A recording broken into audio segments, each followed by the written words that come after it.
Why dealers are dying to get rid of these SUVs. You ever walk into a dealership and feel like they're way too eager to sell you that SUV? Yeah, there's a reason for that, and it's not always in your favor. Today, I'm showing you 13 SUVs that dealers are dying to get rid of. Some are flawed, some are just plain slow movers, and one of them, it might actually be a steal. If you know what to look for, miss this list, and you might just end up stuck with someone else's mistake.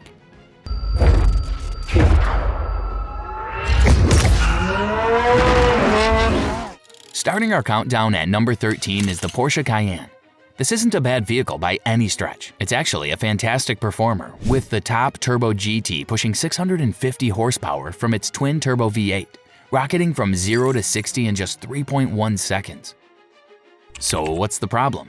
It's simple: value proposition. The base Cayenne starts at $79,200, while the turbo GT demands over $197,000. For that kind of money, buyers are asking what they're really getting that justifies the premium over competitors like BMW X5M or Mercedes-AMG GLE 63. Dealers are reporting a 17% decline in Cayenne sales last quarter. And it's not hard to see why. The Cayenne has become so common in upscale neighborhoods that it's lost the exclusivity factor Porsche buyers crave. When you're dropping nearly $200K on an SUV, you don't want to see 3 others just like it in the Whole Foods parking lot. At number 12 is the Dodge Durango, especially the SRT Hellcat variant. This thing is pure American muscle in SUV form. A supercharged 6.2-liter Hemi V8 cranking out 710 horsepower that can haul your kids to soccer practice at supercar speeds. The problem is that it's a gas-guzzling dinosaur in an increasingly fuel-conscious market. EPA ratings of 12 miles per gallon city and 17 miles per gallon highway look dismal on paper, but owners report single-digit fuel economy in real-world city driving. When gas prices spike, these beasts become showroom decorations. Reliability is another major concern, with the 2023 Consumer Reports reliability rating sitting at just 2 out of 5. Common problems include transmission issues and electrical gremlins that leave owners frustrated and dealers struggling to explain why a $90,000 vehicle needs another warranty repair. At number 11, we've got the Audi Q6 e-tron Quattro. On paper, this electric SUV checks all the right boxes. 496 horsepower in the performance variant, 0 to 60 in 4.1 seconds, and about 275 miles of range from its 100 kilowatt battery. The issue is timing and differentiation. The Q6 e-tron arrived in a market already crowded with established competitors, bringing nothing revolutionary to justify its $75,000 plus starting price. It's the automotive equivalent of showing up to a party wearing the same outfit as everyone else. The Q6's 800-volt architecture should enable impressive charging speeds, but automotive journalists have documented that the battery management system throttles charging under less than ideal conditions, exactly when you need that fast charging most. Inside, the 3-screen setup looks impressive during test drives, but the infotainment system suffers from the same software glitches that have plagued Audi's other models. In a segment where Tesla has set expectations for seamless software experiences, these issues make the Q6 e-tron a tough sell. Number 10 is the Infiniti QX80, which received a total redesign for 2024 that still somehow missed the mark. The new QX80 packs a twin-turbo 3.5-liter V6, making 450 horsepower and a slick interior with a 14.3-inch touchscreen. So why are dealers struggling to move them? In the ultra-competitive luxury SUV space, the QX80 exists in no man's land. With a starting price of $82,450, it's priced like a premium European SUV, but carries a badge that lacks the prestige of Mercedes, BMW, or even Cadillac. At the same time, it's significantly more expensive than a fully loaded Jeep Grand Wagoneer or GMC Yukon Denali, which offer competitive luxury at better price points. J.D. Power's vehicle dependability study consistently ranks Infiniti below industry average, with the QX80 specifically noted for infotainment issues and fuel system problems. When buyers are dropping $80K plus on a luxury SUV, reliability concerns become deal breakers. At number 9 is the Jaguar F-Pace SVR. This British performance SUV should be an easy sell. Gorgeous styling, a supercharged 5.0-liter V8 making 542 horsepower, and an exhaust note that makes enthusiasts weak at the knees. But there's a reason you don't see many F-Paces on the road, and it comes down to reliability and depreciation.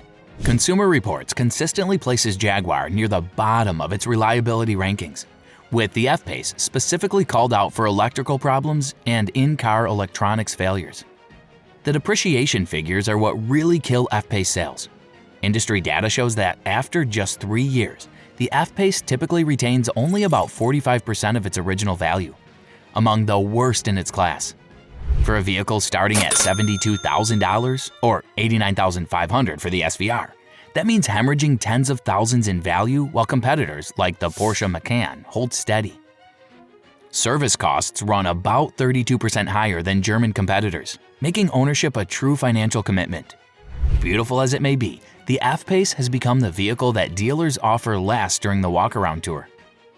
The number 8 spot belongs to the Nissan Armada, one of the last old-school body-on-frame SUVs on the market. Powered by a naturally aspirated 5.6-liter V8 producing 400 horsepower, the Armada is a relic in an age of downsized turbocharged engines. Beyond its poor fuel economy, 14 miles per gallon city and 19 miles per gallon highway, the Armada's biggest issues stem from its dated platform. While competitors have moved to independent rear suspensions for better ride quality, the Armada maintains a solid rear axle that creates a truck-like ride that feels decades behind the competition. The infotainment system, despite updates, remains laggy and unintuitive, completely unacceptable in a vehicle with a $55,000+ starting price. Meanwhile, documented reliability issues include power steering failures, AC system breakdowns in hot climates, and premature brake wear. I mean, when customers can get the more refined Toyota Sequoia, Chevrolet Tahoe, or Ford Expedition for similar money, the Armada becomes a lot ornament that dealers struggle to move without massive discounts. At number 7, we have the BMW iX M60, the performance version of BMW's flagship electric SUV. With 610 horsepower and a 0 to 60 time of just 3.6 seconds, it's undeniably quick. But my gosh, at $108,900 to start, dealers report that even well-heeled buyers experience sticker shock. The iX's controversial styling doesn't help, particularly that massive kidney grille that isn't even functional on an EV. BMW's designers seem to have missed the memo that EVs don't need massive front air intakes, and the result is polarizing at best. While the iX offers decent range at 274 miles, BMW's reputation for first-generation reliability issues looms large. The iX represents BMW's first attempt at a ground-up EV platform, and early production models have documented issues with the battery management system and power electronics. Inside, BMW's decision to reinvent basic controls has frustrated buyers. The iX replaces conventional buttons with a combination of touch-sensitive surfaces and gesture controls that prove frustratingly inconsistent in daily use. When competitors like Tesla offer similar performance with more intuitive interfaces at lower price points, the iX M60 becomes a hard sell. Yeah, despite BMW's prestigious badge. Before we get to our top 6 SUV sales disasters, do me a favor and smash that subscribe button. If you're in the market for a new ride, you definitely don't want to miss our upcoming videos on the best deals and hidden gems the dealerships don't want you to know about. Number 6 on our countdown is the Jeep Wrangler, specifically the high-end trims that dealers ordered by the boatload. The Wrangler Rubicon 392 with its 6.4-liter V8 making 470 horsepower epitomizes everything right and wrong with modern Jeeps. The issue isn't selling Wranglers in general, it's selling the loaded models with eye-watering price tags. While the base Wrangler starts at a reasonable $31,995, most on dealer lots are heavily optioned, pushing prices well into the $50,000 to $70,000 range. With the Rubicon 392 starting at a jaw-dropping $87,545. For vehicles with notoriously poor on-road manners, questionable build quality, and dismal fuel economy, the 392 is EPA rated at 13 miles per gallon city and 17 miles per gallon highway. These price points have become harder to justify as competitors offer more comfortable, refined options. Industry surveys show that over 80% of Wrangler owners never take their vehicles off-road beyond a gravel driveway, yet they're paying thousands for locking differentials, disconnecting sway bars, and off-road tires that only make daily driving less pleasant. The infamous death wobble, a frightening steering oscillation that can occur at highway speeds, continues to plague some Wranglers despite Jeep's attempts to address it. As I said earlier, when buyers are looking at $70K plus price tags, these kinds of issues are deal breakers. At number 5, we have the Ford Mustang Mach-E, the vehicle that caused more internet outrage than a celebrity political tweet. But the controversial name isn't why dealers are struggling to move them. The Mach-E itself is a solid EV, with the GT Performance Edition hitting 60 miles per hour in 3.5 seconds from its 480 horsepower electric powertrain. Range is competitive at up to 312 miles for the extended range models. So what's the problem? It starts with pricing. After launching with competitive prices, Ford has implemented several increases, pushing the Mach-E GT beyond $70,000. At these prices, buyers have numerous alternatives, including the Tesla Model Y Performance, which offers a superior charging experience. Speaking of charging, the public fast charging experience remains a sore spot. While the Mach-E can theoretically charge at up to 150 kilowatts, actual charging speeds on networks like Electrify America often fall well short due to compatibility issues. Customers love the Mach-E's performance during test drive, but balk when they learn about the charging reality. Software problems have plagued the Mach-E since launch, from screens going blank to door handles that won't respond.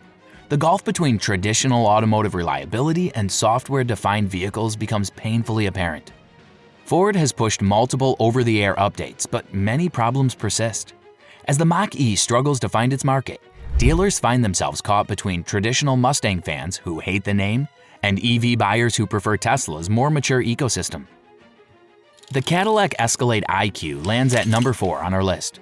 This electric behemoth represents GM's bold push into the ultra-luxury EV space. With 750 horsepower, a massive 200 kilowatt-hour battery offering up to 450 miles of range, and a stunning 55-inch curved LED display spanning the dashboard. It's a technological marvel with a shocking $130,000 starting price. This flagship electric Escalade has dealers sweating bullets. Yeah, the astronomical price point pushes it beyond traditional Escalade territory and into competition with established ultra-luxury brands. While the standard Escalade has built credibility over decades, convincing buyers to spend $130K plus on an electric Cadillac is a tough sell. There's the sheer size as well, over 1,800 feet long and weighing approximately 6,600 pounds. I know Americans love big vehicles, but the IQ's dimensions make it challenging to maneuver in urban environments, where affluent EV early adopters typically live. Service departments report concerns about maintenance readiness, with 33 separate computer modules, advanced driver assistance systems, and complex four-wheel steering. Technicians are struggling to get up to speed on the technology. Meanwhile, buyers worry about being guinea pigs for first-generation technology at premium prices. Most problematically, the Escalade IQ suffers from perception issues regarding GM's commitment to EVs. After the company's strategic shifts and mixed messages about electrification timelines, consumers question whether the Escalade IQ represents a long-term commitment or just an expensive experiment. The GMC Hummer EV rolls in at number 3 on our countdown. This electric behemoth promised to reinvent the Hummer for the electric age, and in some ways it succeeded. It's just as excessive as the original, only now with batteries. With 1,000 horsepower, 0 to 60 miles per hour in 3 seconds via the dramatically named Watts to Freedom mode, and features like crab walk four-wheel steering, the Hummer EV isn't short on party tricks. What it is short on is efficiency. With an EPA-rated 47 mpge, it's the least efficient electric vehicle on the market by a significant margin. At 9,063 pounds, the Hummer EV is literally too heavy to drive in some parts of Europe without a commercial license. This excessive weight dramatically reduces range when towing from the claimed 329 miles to under 150 miles in real-world tests, and creates concerns about tire wear and brake longevity. While initial hype allowed GMC to sell the first production run quickly, dealers report that as the novelty wears off, the $110,000+ price tag becomes harder to justify. The market for ultra-expensive, inefficient electric trucks is limited, and many who fit the profile have already purchased one. Charging infrastructure presents another major challenge. The Hummer EV's massive 212 kilowatt-hour battery takes over 45 minutes to charge from 20 to 80%, even on the fastest 350 kilowatt chargers. Assuming you can find one that can accommodate the Hummer's massive footprint. The Range Rover Sport slides into the number 2 spot on our list of dealer nightmares. Few vehicles combine such stunning design with such heartbreaking reliability issues.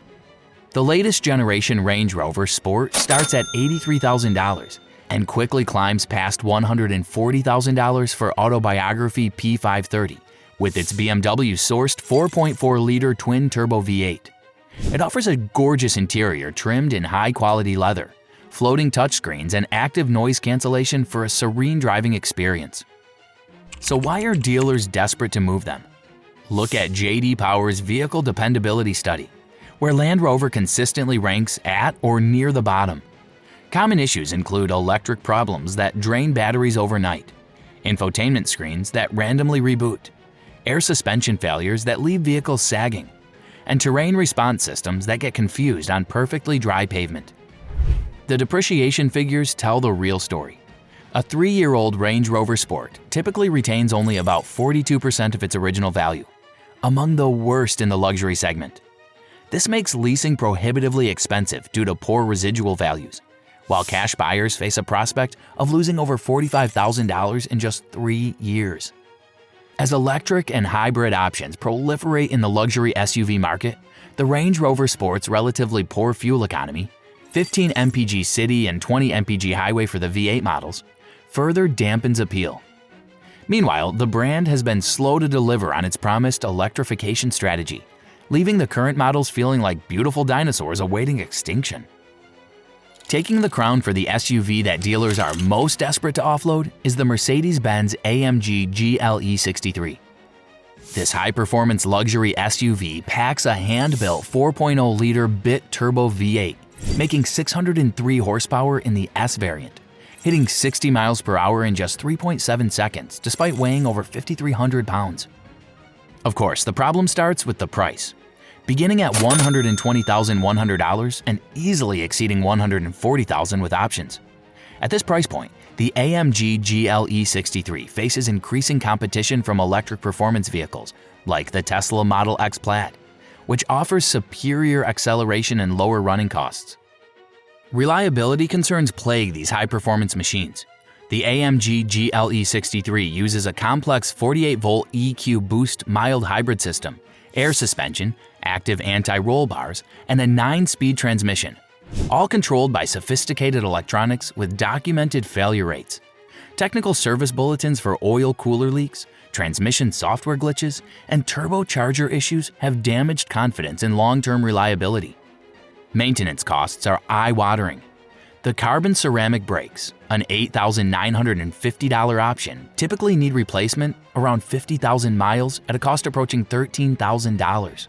The air suspension components often require replacement at the 60,000 mile mark, adding another $6,000 to $8,000 factor in the $3,000 services every 10,000 miles, and ownership costs become huge. Most devastating for owners is the GLE 63's bad depreciation curve. Market data shows these vehicles losing up to 45% of their value in just 3 years, meaning a $140,000 investment becomes worth about $77,000 after 36 months. This rapid devaluation creates upside-down loans and lease return nightmares. With Mercedes-Benz accelerating its electrification plans, many buyers view the AMG GLE 63 as the end of an era rather than a cutting-edge purchase. This perception has dealerships offering unprecedented discounts, sometimes exceeding $20,000, just to move inventory before they depreciate further sitting on the lot. And that's a wrap. Which one of these will you still consider buying, risk and all? And what's the worst experience you've had with a dealership? Drop your comments below. Before you go, make sure to like, comment, and subscribe. And if you want more, click on our other videos. You won't be disappointed. Thanks for watching.